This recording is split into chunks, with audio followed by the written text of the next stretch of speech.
കഴിഞ്ഞ ദിവസം ഇറാൻ ഇസ്രായേലിലേക്ക് നടത്തിയ മിസൈൽ ആക്രമണം അത് ലോകം മുഴുവൻ വലിയ തരത്തിലുള്ള ഒരു ഭീതി ഇപ്പോൾ സൃഷ്ടിച്ചിരിക്കുകയാണ്.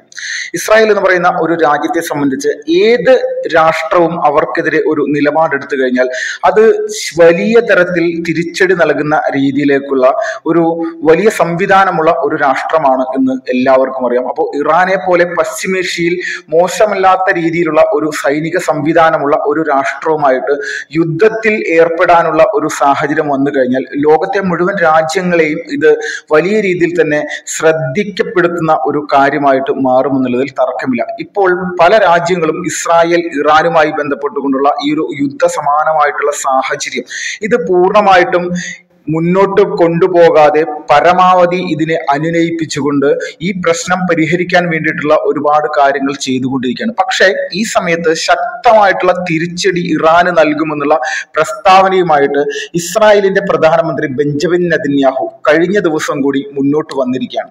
ഇറാനെ പോലെയുള്ള ഒരു രാജ്യം മറ്റൊരു രാഷ്ട്രങ്ങൾക്കെതിരെയും ഇനി ഇതുപോലെയുള്ള ഒരു മിസൈൽ ആക്രമണം നടത്തരുത്. 180ഓളം മിസൈലുകളാണ് ഇറാൻ ഇസ്രായേലിലേക്ക് അയച്ചതെന്നും ഇതിൽ ഭൂരിഭാഗം മിസൈലുകളും അയൺ ഡോം വെച്ചുകൊണ്ട് തങ്ങൾ അത് തകർത്ത് തരിപ്പണമാക്കി എന്നുള്ള വലിയ രീതിയിലുള്ള ഒരു അവകാശവാദം ഇസ്രായേലിന്റെ പ്രധാനമന്ത്രി ഇപ്പോൾ മുന്നോട്ട് വെച്ചിട്ടുണ്ട്. പക്ഷെ ഈ മിസൈലുകളെ പ്രതിരോധിച്ചെങ്കിൽ പോലും തങ്ങളുടെ മിസൈലുകളും ബോംബുകളും പ്രതിരോധിക്കാനുള്ള എന്ത് സംവിധാനമാണ് ഇറാൻ എന്ന് പറയുന്ന രാജ്യത്തിനുള്ളത്? ഇറാനിലെ ജനങ്ങളെ കൊലക്ക് കൊടുക്കാൻ വേണ്ടി അല്ലെങ്കിൽ അവരുടെ ജീവനും സ്വത്തിനും ഒരു തരത്തിലുമുള്ള വിലയും നിലവിലെ അവിടെയുള്ള സർക്കാർ സംവിധാനങ്ങൾ നൽകുന്നില്ല.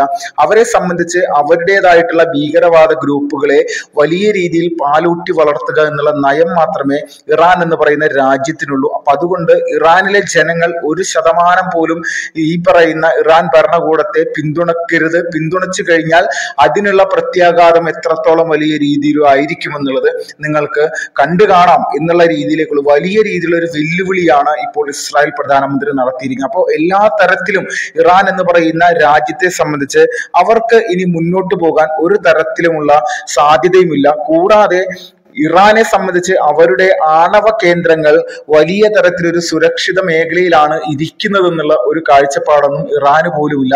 അപ്പോൾ ഇറാന്റെ ആണവ കേന്ദ്രങ്ങൾ തകർക്കുക എന്നുള്ള ലക്ഷ്യത്തോട് കൂടിയിട്ട് ഇസ്രായേൽ ഒരുപാട് കാര്യങ്ങൾ പ്ലാൻ ചെയ്യുന്നു എന്നുള്ള റിപ്പോർട്ടുകൾ പുറത്തു വരുന്നുണ്ട്. കൂടാതെ തന്നെ ഇറാനെ സംബന്ധിച്ച് അവരുടെ ഏറ്റവും വലിയ സാമ്പത്തിക രീതി അല്ലെങ്കിൽ സാമ്പത്തിക വളർച്ചയുമായി ബന്ധപ്പെട്ടുകൊണ്ടുള്ള ഒരു സംഭവം അത് ഇന്ത്യ പോലും വലിയ രീതിയിൽ ഇറാനെ ആശ്രയിക്കുന്ന ഒരു സംവിധാനം തന്നെയാണ്. അത് പെട്രോളാണ്. അപ്പൊ പെട്രോളിയം ഉൽപ്പന്നങ്ങൾ നിർമ്മിക്കുന്ന വലിയ രീതിയിലുള്ള അവരുടെ ഫാക്ടറികൾ അതോടൊപ്പം തന്നെ ഇതുമായി ബന്ധപ്പെട്ടുകൊണ്ടുള്ള പല മേഖലകളും ഇസ്രായേൽ ലക്ഷ്യം വെച്ചിട്ടുണ്ട് എന്നുള്ള വാർത്തകൾ കൂടി വരികയാണ്. അപ്പോൾ ആണവ കേന്ദ്രവും അതോടൊപ്പം തന്നെ പെട്രോളിയം ഉൽപ്പന്ന മേഖലയും ഇത് രണ്ടും ആക്രമിക്കപ്പെട്ടു കഴിഞ്ഞാൽ ഇറാൻ എന്ന് പറയുന്ന രാഷ്ട്രം ഈ ഭൂമുഖത്ത് തന്നെ ഉണ്ടാകാത്ത രീതിയിലേക്കുള്ള ഒരു നിലപാടിലേക്ക് ഇസ്രായേൽ മാറാനുള്ള എല്ലാവിധ സാഹചര്യവും ഉണ്ട്.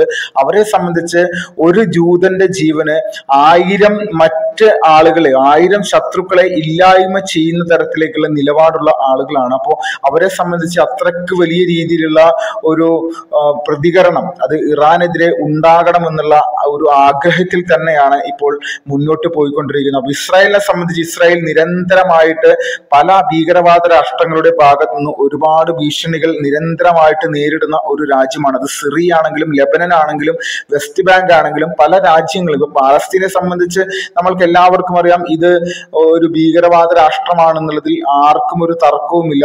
പാലസ്തീൻ നിരന്തരമായിട്ടുണ്ടാക്കിയ പ്രശ്നങ്ങളാണ് ഹമാസിനെ പോലെയുള്ള ഭീകരവാദ ഗ്രൂപ്പുകളെ ഇവിടെ വലിയ രീതിയിൽ ഉണ്ടായ ഒരു സാഹചര്യം. അപ്പോ ഈ ഭീകരവാദ സംഘടനകളിൽ ഹമാസിനെ പോലെ ഇത്രക്ക് ക്രൂരമായിട്ടുള്ള ഒരു ഭീകരവാദ സംഘടന അത് ഇസ്രായേലിനെ പോലെ ഒരു ചെറു രാജ്യത്തിനെതിരെ നിരന്തരമായിട്ട് യുദ്ധം ചെയ്യാനും അവരെ നശിപ്പിക്കാനും വേണ്ടി ഒരുപാട് ശ്രമങ്ങൾ നടത്തുമ്പോൾ ലോകത്തെ പല രാജ്യങ്ങളും ഇസ്രായേലിനൊപ്പം നിൽക്കുന്നത് ഈ ഭീകരവാദ ഗ്രൂപ്പുകൾ ഭൂമിയിൽ നിന്ന് തന്നെ ഇല്ലാണ്ടാകേണ്ടത് എല്ലാവരുടെയും ആവശ്യമാണെന്നും യൂറോപ്യൻ രാജ്യങ്ങളിലടക്കം ഹമാസിന്റെ ഭീകരവാദികൾ പല ഘട്ടങ്ങളിലായിട്ട് മുന്നോട്ട് വന്നിട്ടുണ്ട് അവരുടേതായിട്ടുള്ള പ്രവർത്തനം അവിടെ വ്യാപിപ്പിക്കാൻ വേണ്ടി.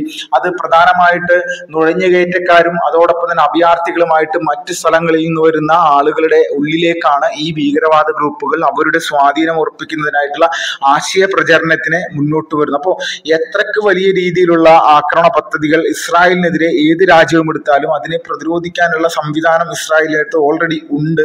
പക്ഷെ ഇതിനോടകം തന്നെ നിരവധി ആളുകൾ ഹമാസിന്റെ ഈ ഭീകരവാദ വേട്ടയോടനുബന്ധിച്ച് പാലസ്തീനിലും അതോടൊപ്പം തന്നെ ഇസ്രായേലിലും കൊല്ലപ്പെട്ടിട്ടുണ്ട്. ഇപ്പൊ ഏകദേശം 1 വർഷമായിരിക്കാണ് ഹമാസ് ഭീകരവാദികളെ ഇസ്രായേലി ജനത അല്ലെങ്കിൽ ഇസ്രായേലി പട്ടാളം വലിയ രീതിയിൽ തന്നെ പാലസ്തീനിൽ നേരിട്ട് കൊണ്ടേയിരിക്കുന്നത്.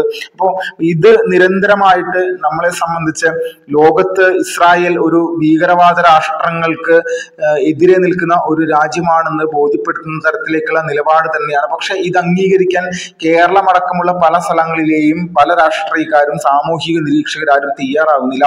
ഇവരെ സംബന്ധിച്ച് ഇവിടെ പ്രീണന രാഷ്ട്രീയം ഇസ്രായേലിനെതിരെ നിരന്തരമായിട്ട് പറഞ്ഞുകൊണ്ട് മുന്നോട്ട് വന്നാൽ മാത്രമേ ഈ പറയുന്ന ഭീകരവാദ ഗ്രൂപ്പുകളെ നശിപ്പിച്ചു കളയാനുള്ള എല്ലാവിധ സംവിധാനവും ഉണ്ടാവുകയുള്ളൂ. പക്ഷെ ഇത് പൂർണ്ണമായിട്ടും ഈ ഇസ്രായേലിനെ എതിർത്തുകൊണ്ട് പല ആളുകളും അല്ലെങ്കിൽ പല സംഘടനകളും പല യുക്തിവാദി സംഘടനകളൊക്കെ മുന്നോട്ട് വരുമ്പോൾ നമ്മൾക്കറിയാം ഇതിന്റെ പുറകിൽ വലിയ ഒരു സുഡാപ്പി ഭീകരതയെ പിന്തുണക്കുന്ന മനോഭാവമുണ്ട്. ഈ മനോഭാവത്തെയാണ് BJP വർഷങ്ങളായിട്ട് എതിർത്തുകൊണ്ടേയിരിക്കുന്നത്. അപ്പോൾ എത്രക്ക് വലിയ രീതിയിലുള്ള പ്രതിരോധം സൃഷ്ടിക്കാൻ ഇസ്രായേലിനെതിരെ ഈ പറയുന്ന ഹൂത്തികളായിക്കോട്ടെ, ഹമാസ് ആയിക്കോട്ടെ, ഹിസ്ബുള്ള ആയിക്കോട്ടെ ആര് ശ്രമിച്ചിട്ടും കാര്യമില്ല.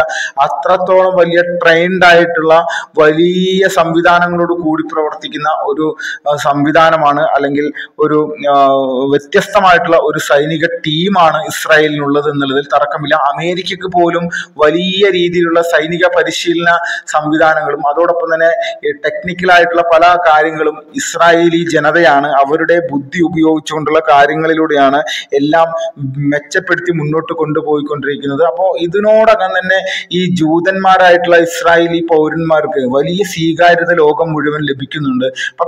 അതുകൊണ്ടാണ് വലിയ രീതിയിലുള്ള ഒരു ആക്രമണ പദ്ധതികൾ ഇറാനെതിരെ ഇസ്രായേൽ ഇപ്പോൾ ലക്ഷ്യം വെച്ച് മുന്നോട്ട് പോയിക്കൊണ്ടിരിക്കുന്നത്. അപ്പോൾ ഇറാനെ സംബന്ധിച്ച് ഇറാന്റെ ആണവ കേന്ദ്രങ്ങളും പെട്രോളിയ സംവിധാനങ്ങളും ആക്രമിച്ചു കഴിഞ്ഞാൽ ഇറാന്റെ എല്ലാ സംവിധാനങ്ങളും ഇവിടെ തകർന്ന് ഇല്ലാതാകുമെന്നുള്ളതിൽ തർക്കമില്ല. അത്രക്ക് വലിയ രീതിയിലുള്ള പ്ലാനിങ്ങോട് കൂടിയിട്ടാണ് ഇസ്രായേൽ മുന്നോട്ട് വരുന്നത്. അപ്പോൾ ഇതിനെ ലോകരാജ്യങ്ങൾ പിന്തുണക്കുന്നുണ്ടോ എന്ന് നോക്കിക്കഴിഞ്ഞാൽ അമേരിക്കയിൽ തിരഞ്ഞെടുപ്പ് നടക്കുന്നതിന് പേരിൽ വലിയ രീതിയിലൊരു വാഗ്വാദങ്ങൾ പരസ്പരം ഉണ്ടാകുന്നുണ്ട്. ഇപ്പൊ ബൈഡന്റെ രാഷ്ട്രീയ പാർട്ടിയും അതോടൊപ്പം ബൈഡനും പറഞ്ഞിരുന്നത് ഒരു കാരണവശാലും ഇറാനെ തിരിച്ചാക്രമിക്കേണ്ടതില്ല, അതോടൊപ്പം തന്നെ ഇറാൻ എന്ന് പറയുന്ന രാജ്യത്തെ ഭീകരവാദികളെ നശിപ്പിക്കുക എന്നുള്ള ലക്ഷ്യമാണ് തങ്ങൾക്കുണ്ടാവേണ്ടതെന്ന് കൃത്യമായിട്ട് പറഞ്ഞു വെക്കുകയാണ്. കൂട്ടത്തിൽ അമേരിക്കയുടെ തന്നെ കഴിഞ്ഞ പ്രസിഡന്റ് ആയിരുന്ന ട്രംപ് പറയുന്നത് താൻ ഇതിൽ പൂർണ്ണമായിട്ടും അസംതൃപ്തനാണ്. ഇസ്രായേൽ ആദ്യം ചെയ്യേണ്ടത് ഇറാന്റെ ആണവ കേന്ദ്രങ്ങളും പെട്രോളിയം കേന്ദ്രങ്ങളും അത് കൃത്യമായിട്ട് ആക്രമിച്ച് നശിപ്പിക്കുകയാണ് ചെയ്യേണ്ടത്. അല്ലാതെ എന്ത് തന്നെ ഇവിടെ ചെയ്തു കഴിഞ്ഞാലും ഒരു രീതിയിലുമുള്ള ഒരു പ്രത്യാഘാതം അത് ഇറാന് ലഭിക്കില്ല. അപ്പോൾ ശക്തമായിട്ടുള്ള പ്രത്യാഘാതം ഇറാന് ലഭിക്കണമെങ്കിൽ അതിന് കൃത്യതയോട് കൂടിയിട്ടുള്ള ഒരു സംവിധാനം രൂപപ്പെടുത്തിക്കൊണ്ട് പൂർണ്ണമായിട്ടും ഈ ഇറാന്റെ എല്ലാ സംവിധാനങ്ങളും നശിപ്പിക്കുന്ന രീതിയിലേക്കുള്ള കാര്യങ്ങളാണ് ചെയ്യുന്നത്. അപ്പൊ അത്രക്ക് വലിയ രീതിയിലുള്ള സംവിധാനങ്ങളോട് കൂടിയിട്ടാണ് ഇസ്രായേൽ ഇപ്പോൾ മുന്നോട്ട് വരുന്നത്. അപ്പോൾ ഇസ്രായേലിനെ സംബന്ധിച്ച് അവർ മുന്നോട്ട് വെക്കുന്ന എല്ലാ ആശയങ്ങളും നിലവിൽ ലോകം അംഗീകരിക്കുന്ന തരത്തിലേക്കുള്ള കാര്യങ്ങളാണ്. അതോടൊപ്പം തന്നെ ശത്രുവിനെ സംഹരിക്കുന്ന തങ്ങളുടെ സൈനിക സംവിധാനത്തെയും നിങ്ങൾ ഇതുപോലെ തന്നെ പ്രശംസിക്കണം എന്ന് മാത്രമാണ് ഇസ്രായേൽ പറഞ്ഞു വെക്കുന്നത്.